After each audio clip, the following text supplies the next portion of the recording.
Hi guys, Courtney Kidd here from the Floyd County School of Innovation, and I'm here today to talk to you all about my grant, Building Bridges to the Future. Um, with this grant, when I introduced this earlier in the spring, or in the fall, I'm sorry, one of the things that I was kind of very interested in trying to do was merge my virtual teaching with my face-to-face teaching, and this activity worked out perfect for my engineering students. So I'm going to kind of give you a brief walkthrough of that, share some of their work, and hopefully answer any questions that you may have. And if not, then feel free to reach out to me after the presentation. My inspiration for this project was, honest to goodness, past participation in Science Olympiad events. I coached a team for about 10 years, and I found out that like a lot of the quality work that I got from them often came from the engineering tasks. So what I did was I wanted to create like an innovative lesson where I could incorporate hands-on learning with something consistent, something real life that my engineering students could kind of latch onto. So this idea of Bridge to the Future came from an old event where students actually built bridges out of balsa wood to meet certain engineering parameters. The purpose behind this for me was to make sure that my students could go through an actual flow where, you know, they're doing the actual design, they're doing the blueprint, then they're capable of making a scale model, and then working them all the way through the point where they have a prototype that they can actually do destructive testing with. I was very intentional with the parameters that I gave them regarding height and size and things like that. And what I used my grant for, was to actually purchase some 3D pins for the students. I did purchase several or three of the classroom bridge kits. Basically, the only reason I did that was because the bridge kits were going to be intended for any kind of wood development that my kids would be doing. The balsa strips were included, the wood glue was included, and that was pretty much everything that they would need to do the prototyping.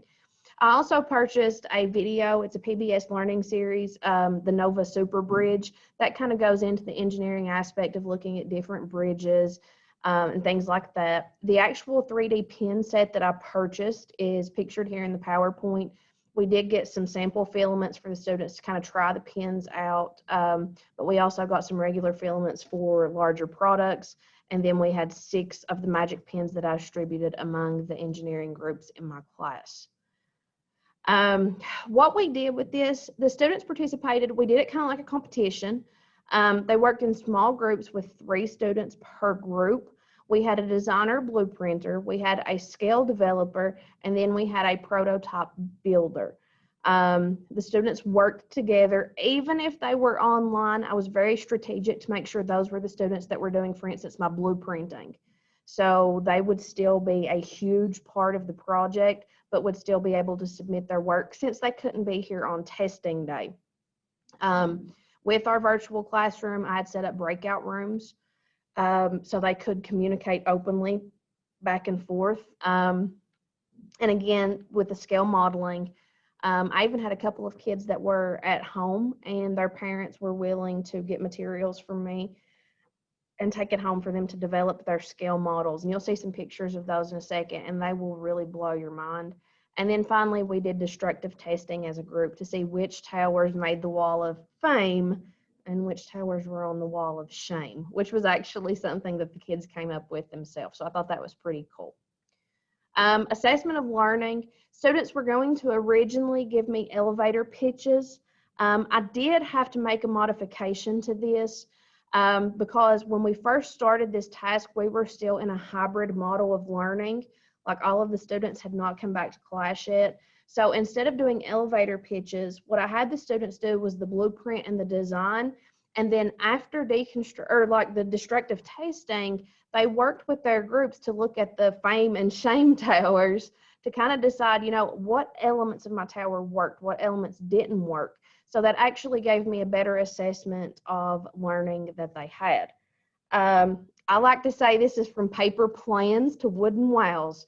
Here you can see 3 of my boys actually working on their blueprint designs. They did these to scale, so their towers had to be 40 centimeters, so you can see them measuring that out.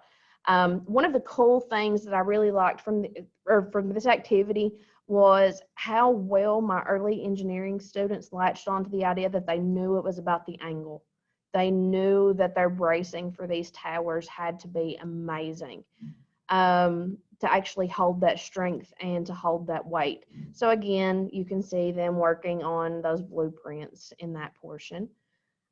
Here you can see several of my students. Some of them were face-to-face using the 3D pens with me. The 2 gentlemen in the 4th photo, they're actually practicing using a 3D pen at home. Their mother was very willing to work with me, and that was an awesome opportunity for me to still get the engineering aspect in their hands, something they could do at home. This kind of gives you an idea of how we were running the hybrid model. On this particular day, you may notice our school's principal, Ms. Crace, in a lot of the videos. She's also a math teacher here at our school, so I actually invited her to come in and kind of guest speak with the students to talk about special right triangles and things like that. So you can see, like, they were sharing their designs with her. They were talking to her back and forth, you know, like, what's the strongest. Students were sharing ideas that they had found and seen online with her and letting her give them some feedback on that. So it was an awesome opportunity to collaborate with another teacher as well. And then you start seeing it come together. Literally, you can see where they were using Pythagorean theorem to do their math. Matting techniques so their glue could dry for their projects, and then obviously some of their awesome towers being tested. The tower in this, like the middle picture on the right there, the 3 boys, that's actually the tower that won. It was the lightest, but it actually held 43 pounds of sand and still did not break. That was just their challenge weight. So just really proud. And I mean, you can see how different the designs were. Again, you can see some of the other designs and ideas, and particularly with the picture with the 3D printed tower and the actual scale tower. I use that one because sincerely, the 3D pen work on that amazed me. I was proud of how much time and dedication they actually did to make that a half scale model compared to the actual build. So I really think that one was worth sharing. Sustainability for this project, 100% something that I can do from year to year. I do think what I'll do, so it doesn't get too repetitive and so the secrets don't get out, I think what I'll do is I'll alternate between towers, bridges, and like levers, like extension levers from the wall. So it'll still cover different aspects of engineering, but it's going to keep them engaged thinking about positioning and whatnot like that. The only thing in the activity that will have to be replenished are the consumables. Obviously, we will keep our 3D filament replenished because we have 3D printers in our facility. But for the 3D pens, I have to make sure I have that, and then balsa wood to actually develop the towers. So even though some of the materials in this activity were consumables, I actually think I have enough left to go ahead and carry out the activity in full next year. But again, it's something that the lessons were amazing, and I would highly recommend this to any of you all that are trying to get that engagement with your students.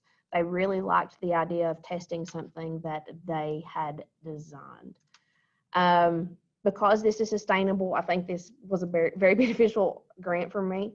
I thank you all for considering it and actually giving me the opportunity to carry this out.